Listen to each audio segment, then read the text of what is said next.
How are you? Nice to meet you. Yeah, you too. Where are you coming out of? I am currently in Houston, Texas. Okay. I still remember it was in the late 90s. I was I was working for a marketing place and I landed in Houston. And I don't know if I had to do a Hmm. connector or if I stayed there, but I never felt heat like that. Like I walked into that airport and I was like, "Oh my God, what the hell is going on?" It Yeah, was it feels crazy. similar to, it's like I was equally surprised. I only just arrived here, I want to say 3, 4 weeks ago. But it felt like I was in Dubai. It's like, why is it so hot here? Yeah, well, I'm in Kansas City, so I don't have a whole lot of room to talk, Okay. but Yeah. so it gets pretty crazy. But so Jamie, great to meet you. Thank you for taking a minute out. And Yeah, you before too. we get into your life and work, what I would like to do is cover the last 3 years. We all lived through quite a thing with COVID. How did you get through it, and how has it changed the way that you do things now? Ooh, that's a great question. So I would have to say, ooh, how did I get through it? My goodness. I think there's a lot of different things that kind of come up for me. I think what I really learned throughout the whole 3 years was understanding when it's necessary to just allow and when acceptance is not synonymous with defeat. I think that for a long time, there was this sort of mentality, at least in my personal experience, where it was like, well, if I'm accepting that things are not great, then am I somehow giving up? And I think I learned throughout the whole COVID experience that sometimes acceptance is just acceptance. And it's being okay with the fact that things aren't the way I want them. And also things are outside of my control. So let me just find what's good about the whole situation and focus my energy on that instead of trying to fight or resist what is. And I think that's actually a big part of what has kind of fueled my work, because the term radical acceptance is what inspired the name of my business, which is Radically Alive. Yeah. And so this idea of radical acceptance, just really fully embracing, like, okay, this is what it is, and allowing things to be good, even when everything else is telling me things aren't great. Prior to this, my son's on the autism spectrum, and I realized very early on had an epiphany where there's so many things that are out of our control, but the one thing that we can control is how well we love something. And that can make all the difference because there are so many factors that come into it that just alter it that you can't dictate over it. So, yeah, Yeah. it's interesting. So, let's get to the essence of what you do for a living. I'm going to put you in front of a bunch of third graders at a career day.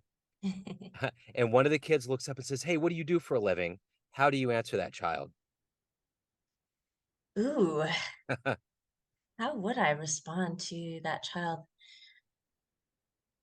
I think I would say I help people learn how to be okay with being okay. Okay. So when you were in the third grade, what did you want to be when you grew up? I actually wanted to be a performer of some sort, singer, actress, something like that. I wanted to be in front of people. And I think that I've in some way become that because I do speaking. But yeah, I wanted to be a performer. I wanted to be in front of people. So let's find out how we got here. Where were you born and raised, and what were the seeds that were put into you to become who you are, to help others, live radically? How did that happen? Yeah, that's a great question. So basically, so I'm born and raised in Columbus, Ohio. I grew up in a very unstable, very toxic kind of upbringing. My parents had me quite young. I think my mom was only 19 or 20 when she got pregnant, if I'm doing the math right.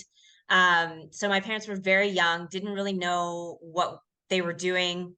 My parents divorced when I was very young. I was like 5 or 6.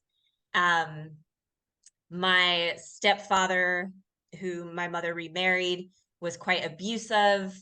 They both struggled with substance abuse. So it was always a mess. It was always drama. It's something that I feel like you would see on some crazy Lifetime movie. When I think back on it, I'm like, oh wow, was that my life really? Um, but yeah, so it was very unstable, very toxic. There were a lot of kind of traumas and things that developed in my mind, and there was a lot of belief around uh ideas like I'm not enough, or I'm not good enough, or good things are for other people, and like the good life is not for me, things of that nature. And I remember when I was very young, so often I would sit in my room and I would just fantasize about getting away. Like, what if I could go somewhere new, go to a different world, go to a different country, go to a different state, even just somewhere, something. Yeah. Um, and so I would that was kind of always my mindset, my mentality. And I think as I grew up and got into adulthood and started learning things like mental health, understanding what anxiety and depression is, that was a diagnosis I received many years ago, and understanding what that means and how to kind of cope with that, I sort of started shifting into this idea of how can I heal myself, and what can I do to really create this dream life that I've always wanted? And how can I make that not an escape, but rather something that I'm just enjoying for the sake of enjoying it? And so that kind of sent me on this quest of like personal development and healing. And I think through my personal journey of really learning how to heal and how to look at my mental health as not something to be fixed, but something to just be aware of, and to learn how to nourish myself in the way that I need to be nourished so that I can just enjoy life. Yeah. And that led to me eventually, I'm actually a resident of Johannesburg, South Africa now. I live in a whole different country, Yeah. but I get to travel all over the place now, doing what I do. And yeah, it's just so important to me for people to know that you can be okay. Yeah. And when you are okay, you don't have to self-sabotage. It's okay to be okay. It's Yeah, that's allowed. great. Yeah, absolutely. So in all of the tumult that you've gone through and the healing, who's been kind of an anchor or a hero for you? Oh, so many. My goodness. I think probably if I'm thinking externally, one of the first influences, one of the strongest influences, at least on my journey, was actually Tony Robbins.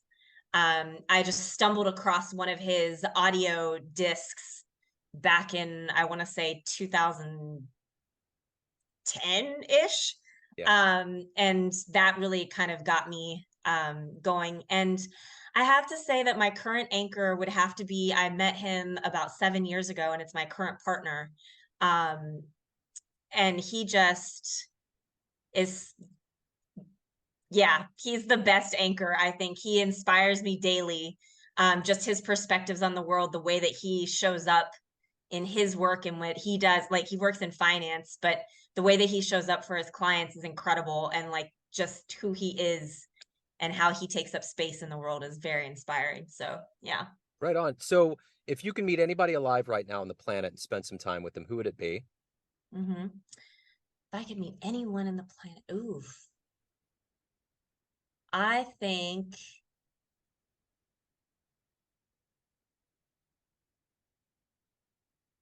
anyone alive right now on the entire planet. Yeah.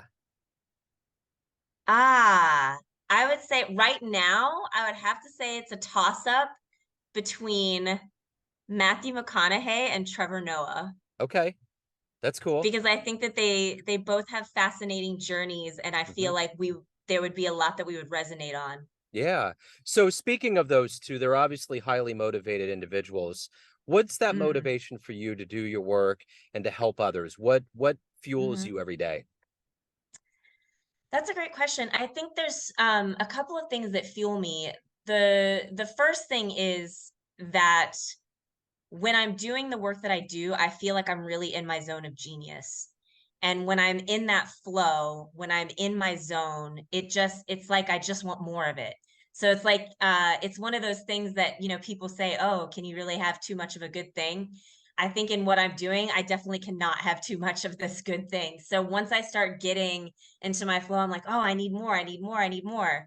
And the other thing I think that fuels me is just the idea that there might be another young girl or woman out there just like me who thinks that she can't have what she wants for whatever myriad of excuses or reasons, and she needs me.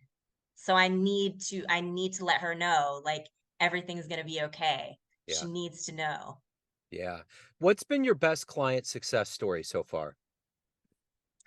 Ooh, oh wow. That's hard to choose.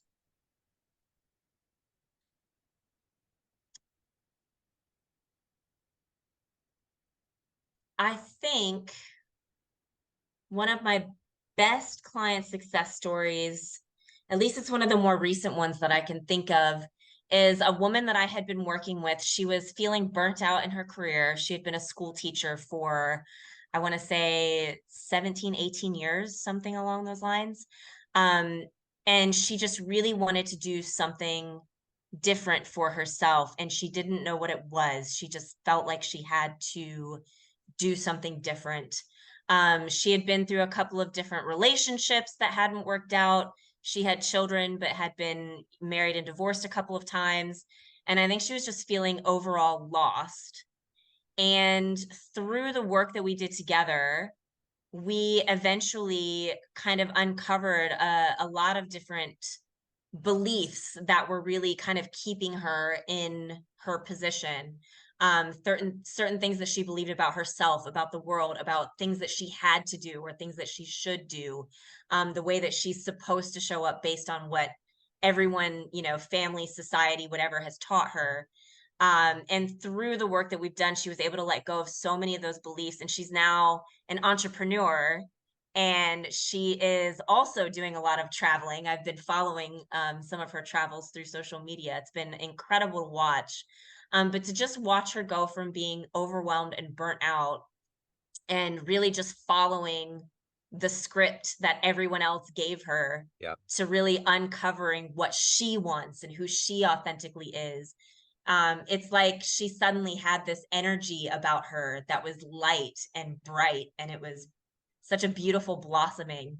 So yeah, I think that was such an incredible thing to witness. We worked together for I think it was about 3.5, almost 4 years. Wow. That's great. That's a So it's great quite a story. journey. Yeah, for Yeah. sure. What of all the things that you've done and accomplished and overcome in your life, what are you the proudest of? I think one of the things I'm most proud of is going from someone who spent most of her days watching the world expanding around her to being a part of that world. And going from someone who spent so much time in my head where I was, thinking about, oh, what if this, what if that? It would be great if I could do this. It'd be great if I could do that. To being someone who sees something and is like, oh, that looks like fun. I'm going to go do that. Oh, that looks like a great thing to experience. I'm going to find a way to make that happen. So I'm much more a person of action now. And I think for so many years, I just never did anything. I only dreamed or thought of it. So everyone out there has a perception of you, family, friends, clients, colleagues, Hmm. but you run the show. What's your perception of you? Hmm. Who do you think you are? Ooh, my perception of me, who I think I am. I think I'm just an ever-changing tapestry of a person. I think who I am today is not going to be who I am tomorrow, and who I was yesterday is not the same as today. I feel like I'm constantly shifting and changing. And sometimes I surprise myself. I'll do or say something. I'm like, oh, really? Was that me? Okay. All right. So this is who I am now. That's cool. Yeah. So let's say you have a dream tonight. You run into the 20-year-old version of yourself, and you could give that young version Mm. of you a piece of advice based on the wisdom you've gained in your life. What would you tell that young Hmm. version? And would that version listen? Ooh, would that version listen is the big one. Yes, it is. Because I feel like my first instinct is like just tell her, hey, everything's possible. But no, she wouldn't listen to that. Yeah. If I wanted to give her something that she would listen to, it would be look at the possibility that everything is how it is because you made it this way. So, Yeah. yeah, that's good. That's really good. So, you've traveled quite a bit. What's the one place you haven't Mm. been to that you would love to see and haven't, and why? I really want to go to Italy. It's on my list. It's been on my list for ages, because a lot of my family is originally from Calabria. Okay. I mean, a few generations back, but I've always wanted to go, and I've been to Europe countless times, and Italy hasn't made it yet. Oh, So it's you on my have to. list. My dad was Yeah. full-blooded Italian. I have half from Naples and the other half from Shaka, Sicily. It's Okay. it's wonderful. I've been there twice. I had a pen pal in high school, and we wrote for like 4 or 5 years, and I ended up going out and visiting her family, and they had a pizzeria that was just south of Florence. It was so cool to be out there. I went to Rome, and then I was actually in the back of a water taxi on 9/11/2001 with a guy telling me, shooting his hands in the air, trying to explain what was going on. And I was backpacking. I landed in Paris on the 4th, I believe, or the 8th, something like that. And I finally made my way to Italy, but I never checked back home. And then all of a sudden I turn on the TV and here we go. It's on. So, Oh, wow. but it's wonderful. I mean, the way they eat, the way they celebrate things, the way they roll, it is, and everybody says it when they're in Europe. There's something about Mm. Italy that is totally enchanting in a different way from everywhere else. Oh, that's so incredible. Yeah, I'm definitely excited to finally make my way over there. I feel like every European country in general that I've been to so far, every time I go, I'm like, it's just a different kind of life Yeah. here. Uh-huh. It It's just is. different. And it's like when you come back to America, you realize how young we are. It's like, Mm. oh, 200 Yeah. years. Great. Yeah, Yeah. you guys are just little Yeah. babies, you know? So, Yeah, I do feel like every time I make it back to the States, because I'm here at least once or twice each year. And every time I come back, as soon as I hit the airport, I'm like, oh, right. Okay, I yeah. remember this culture now. Uh-huh. Gotcha. Yep, gotta get acclimated. So, speaking of Yeah. somebody that's traveled and seen a lot of different cultures and all of that, if you could go back in time and witness one event in human history with your own eyes, what would you love to have Mm. seen happen? You know, being a South African resident now, I think I would have loved to have been there when apartheid ended. I think that would have been a really incredible thing to witness. I already get to see on a regular basis sort of the aftermath and how things are progressing, how they're not progressing, how they're sort of handling the whole history and the wounds and things that have happened throughout the history of the country. But yeah, like it would have been great to have been around in South Africa when, Mandela was speaking and when he was in office and when all of the changes were being made and the radical activism that came with that. I think it would have been a neat thing to witness. I listened to a really in-depth podcast last summer about that whole, like, how he got tried and he really thought that he was gonna get executed and how he ended up Mm, going into jail and sticking by his guns. But can you imagine after 27 years, everything that you wanted to see happen actually did when you got out? I mean, what a mm, weird dream to wake up from. And what a great dream, but just that mhm. perseverance, man alive. That's crazy. Yeah, it's so incredible. It's such an incredible story. And, I've been to Robben Island and I've done the tour where you can see, Mandela's cell and they take you through and talk about all the experiences of the prisoners. And actually, our tour guide was an ex-prisoner. And so Uh, he told us where his cell was and what his experience was and how that all, and it was such a humbling and like eye-opening experience to understand like what people really go through, and like that was quite inspiring for me as well as someone who is a dreamer and tries to make dreams come true and helps other people realize their dreams.